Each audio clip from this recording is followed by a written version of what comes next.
Well, Mei, thank you very much indeed for joining us. It's a pleasure to have you. Mei Chen from Alibaba. Mei, let's start a little bit talking about the whole concept of fashion. Many people may not think that fashion is something that is appropriate or a place where people go for fashion on the Alibaba platform. So first of all, let's talk a little bit about the whole notion of fashion and Alibaba. Yeah, certainly. I think fashion is at the core of what we do at Alibaba. We started our C2C platform back in 2003 with Taobao. And from there, we evolved very quickly into Tmall, which is essentially the B2C platform for the consumers in China. As consumers were looking for more branded products. So Tmall comes from the name of Taobao Mall. And since the start and the inception of Taobao, fashion has always been the leading category within our marketplaces, from C2C to B2C. And then fast forward 2017, we also went and built on top of what we've been doing in fashion, going even step further and building a more specific luxury platform, which we can talk in a bit. But I think overall fashion for us, it's incredibly important. Consumers in China are always looking into new products and new ways, new designs to express themselves. So it is by far one of the biggest categories that we have within Alibaba Group from a B2C perspective. Now, the last, I suppose, couple of years have been phenomenally interesting for many different respects. Clearly, the COVID pandemic right across the world has changed a lot of things. To what extent has COVID impacted the fashion business? And what do you see across your platform? Certainly. So I think the pandemic has had a very long-lasting impact on the relationship, how consumers and consumers specifically in China shop, and they actually interact with brands, not only in China, but across the world. And specifically in China, that has accelerated a huge amount of innovation in digital tools and technologies to engage with those consumers, who actually continue to really seek and look for, I could say, more unique interactive experiences, more unique experiences while they're shopping online. And if we look at how the pandemic, has had a very different impact on how consumers in China experienced it, because was back last year in China was incredibly stricter in terms of lockdown and the way consumers were shopping. And a lot of those consumers were only left with buying fashion products online, and most of the times via the Alibaba Group platforms, which also meant that the rebound of fashion shopping has been incredibly fast. And even last year, for example, during our Singles Day 2020 or Double 11, one of our biggest shopping festivals, we have seen that consumer consumption coming back to the levels of before the pandemic. And that has been motivated not only by the new ways or that accelerated way of how consumers are interacting with international fashion brands, but also the fact that a lot of consumers were actually not able to travel overseas to buy these products, as they were going to London, for example, Milan, Paris, Stockholm, etc. So to what extent then has that overseas tourist traffic moved that expenditure in terms of purchasing of luxury fashion products back into mainland China? I think that has been incredibly big. Only last year was actually the first year the China retail market surpassed the US market, which by far was the biggest retail market in the world. So that's a very big milestone.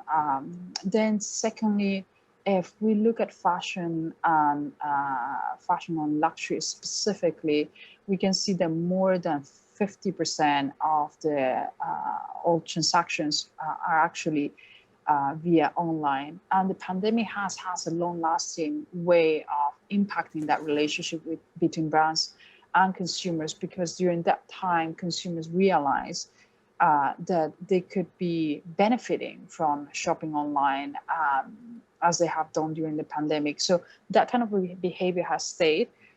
So we, in our platform, whether it's on Tmall and the Tmall Luxury Pavilion, we have also worked extensively during the last 18 months to really upgrade and bring new innovations or push more tools that are available for consumers to interact in a more meaningful way with brands around the world.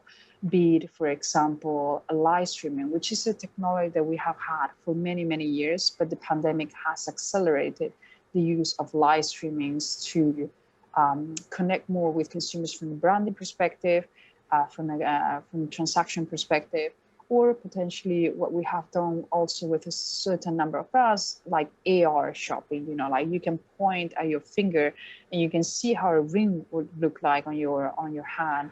Well, let's take a little bit of pause and unpack some of those things that you've said. First of all, just tell us a little bit about the whole concept of the Tmall Luxury Pavilion.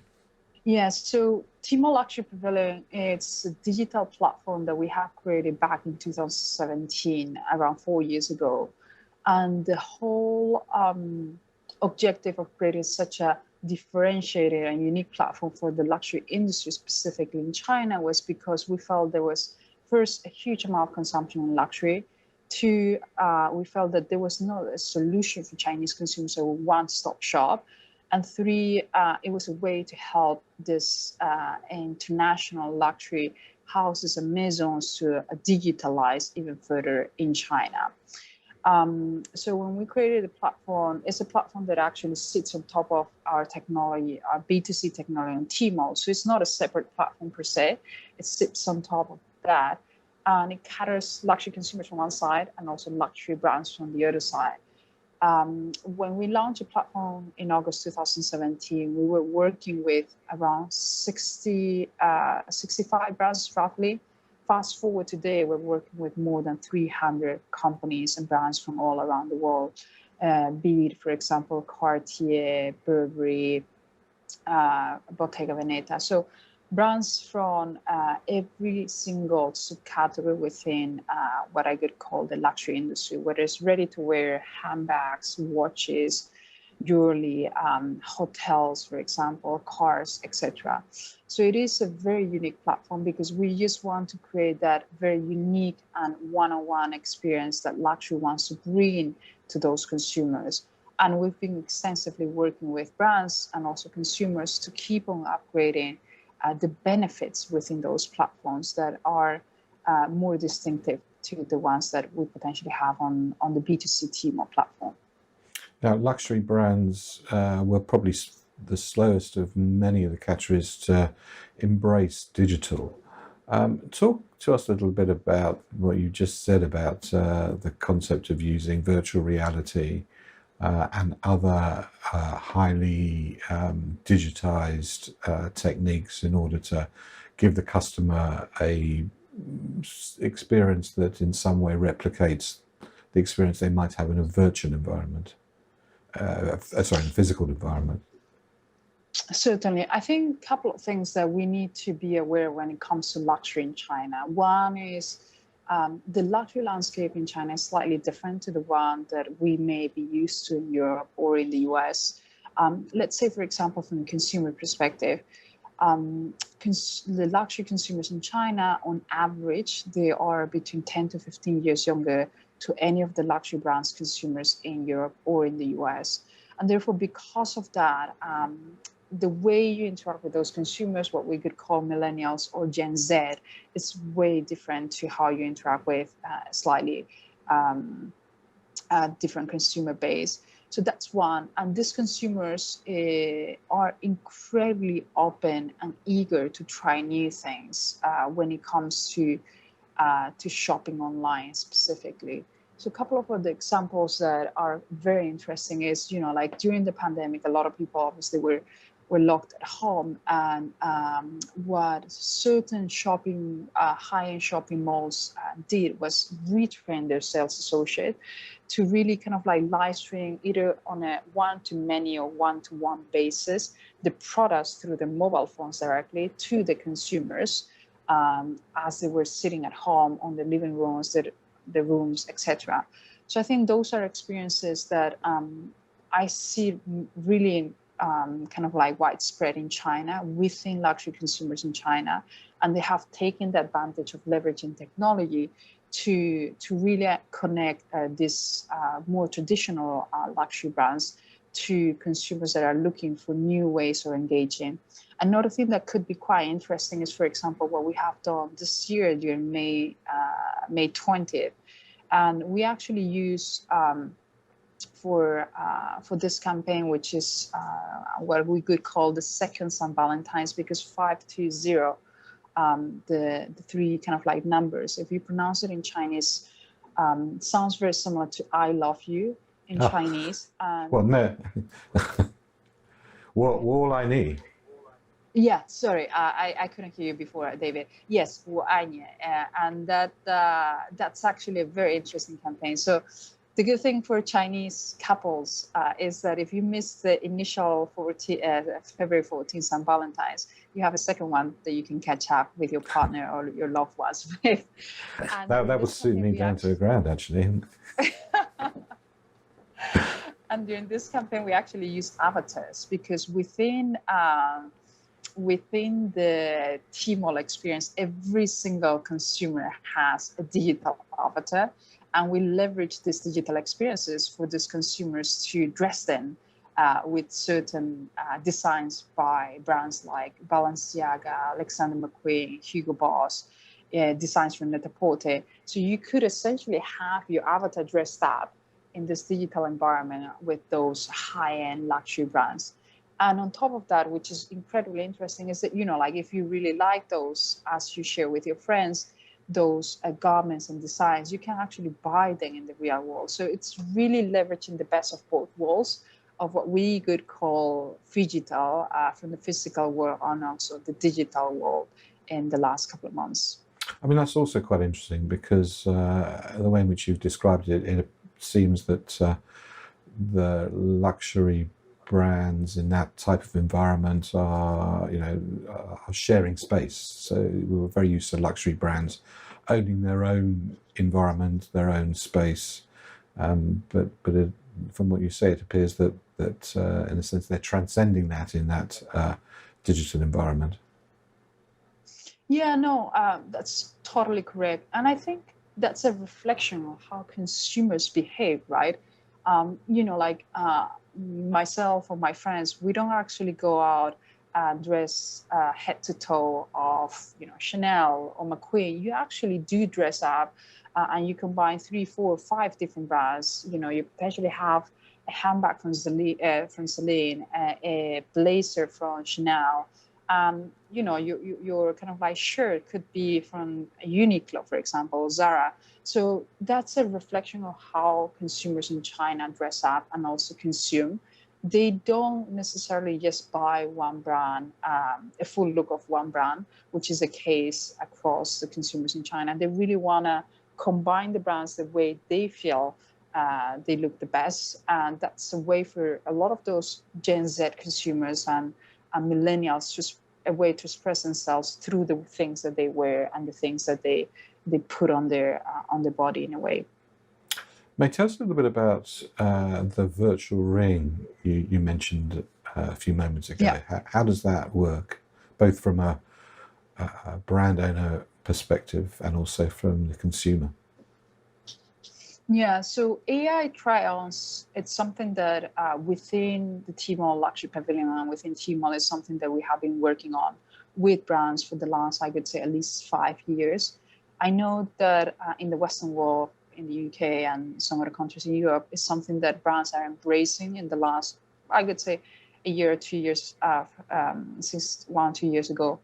And It's I think innovations are driven by how consumers want to engage with brands. Again, these consumers are incredibly young.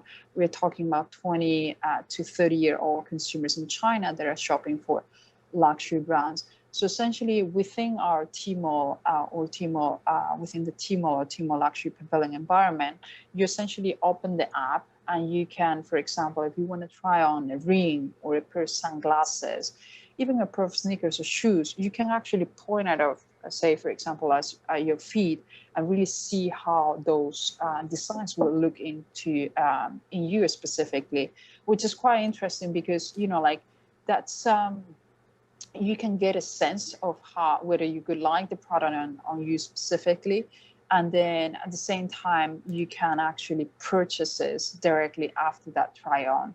So it's very much integrated and embedded into one platform. We're not switching between 2 or 3 different mobile apps. Everything from the try on, from the live streaming, from the engagement with the brand and the consumer, it's all integrated into just one app, in this case Tmall, for consumers and for brands.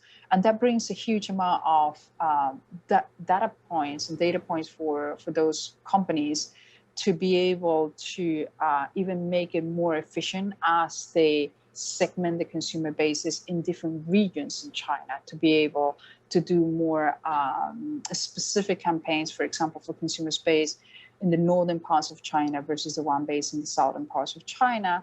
Or on top of that, when they're even organizing some sort of like VIP events. So we have seen in the last year and a half a huge amount of brands organizing VIP live streaming events for their very high-end consumers and incredibly And how do those VIP live streaming events differ from sort of more mass market mainstream live streaming? Yeah, so it really goes, it's really a behind the scenes.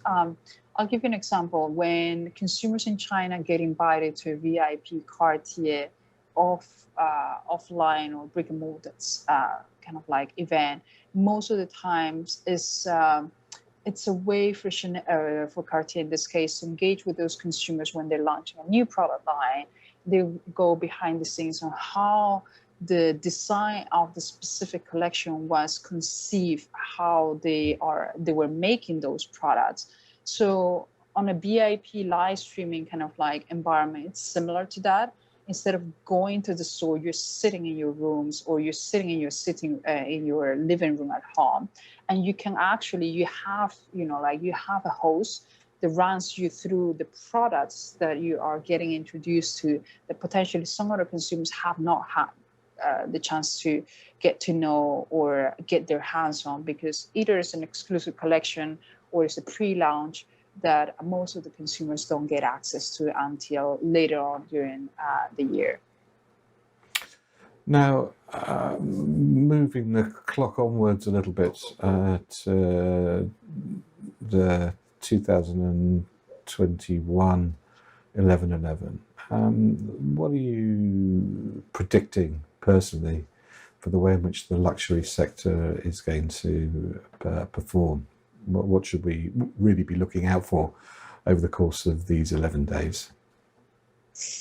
Yeah, so I think for sure we've been working behind the scenes very closely with all the luxury brands to prepare for Double 11. And last year, I think one of our biggest concerns as we were preparing for Double 11 was really stock and products, because of the closure of most of the factories and manufacturing facilities due to the pandemic. I think this year it's really about building on top of that, meaning that leveraging the new technologies that we have been seeing that have been accelerated in China, whether it's digital tools, try-ons, for example, AR try-on, or, for example, experiences that will bring shopping through live streaming, whether it's through key opinion leaders or kind of other hosts in China.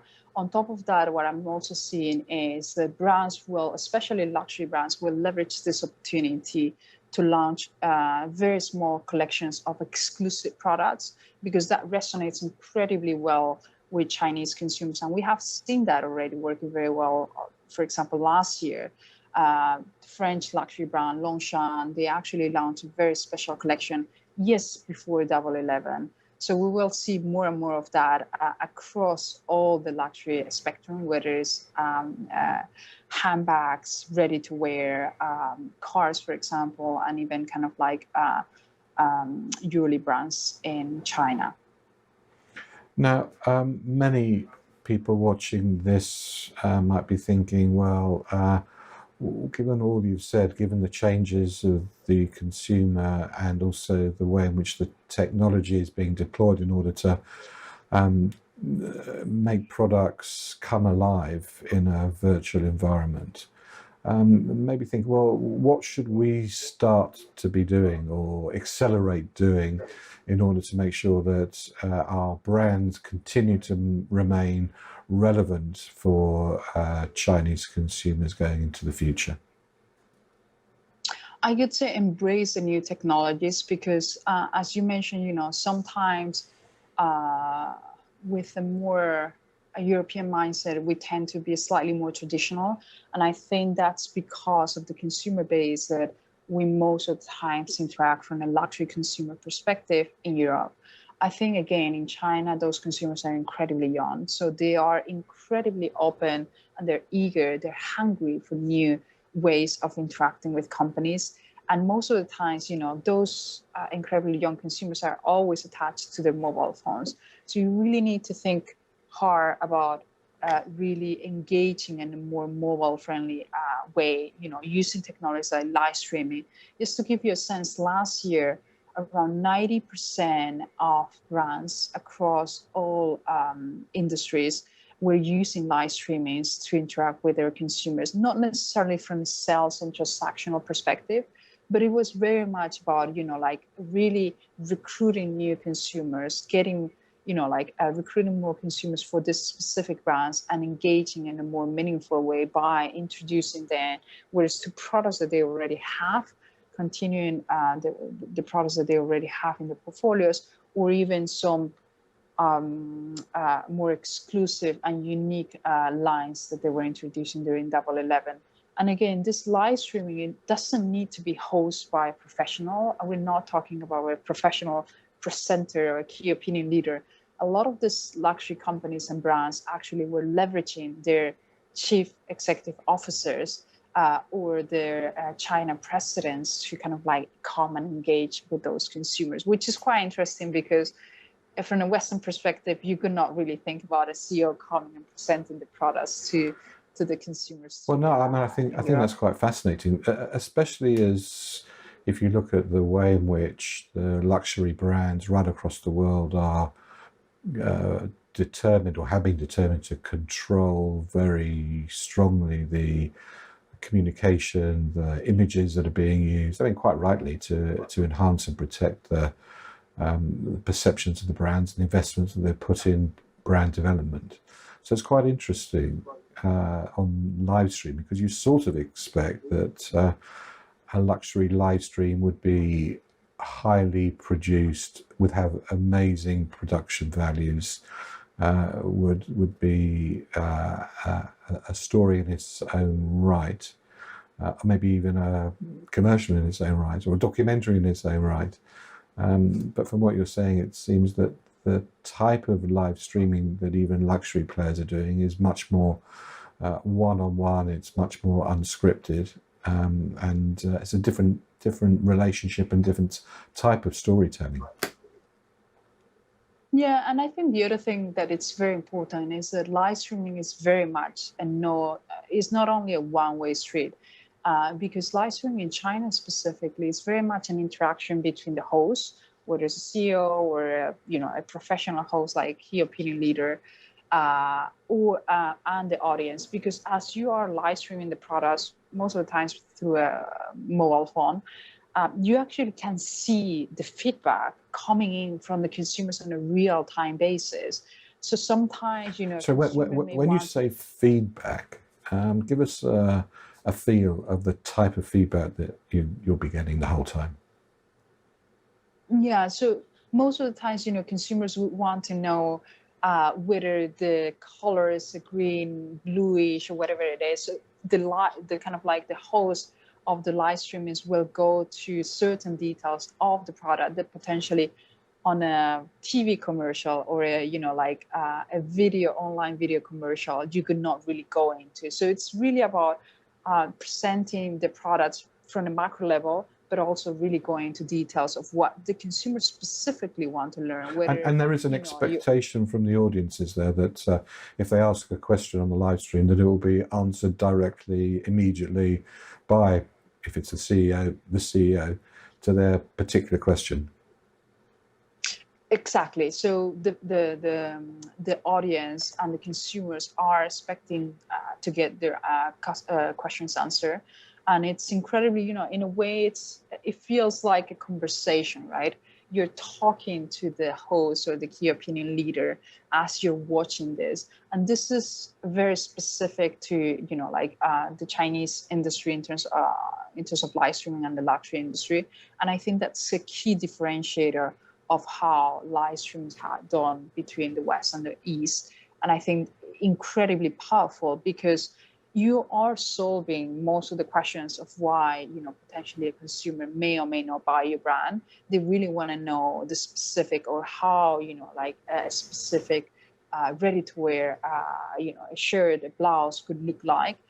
And they can even try it on the live streaming, and they can pair it with some other products just to make sure that they can also give you some inspiration as you buy this product. So it is very interactive. It is a two-way, and it is live feedback from the brand and the consumers.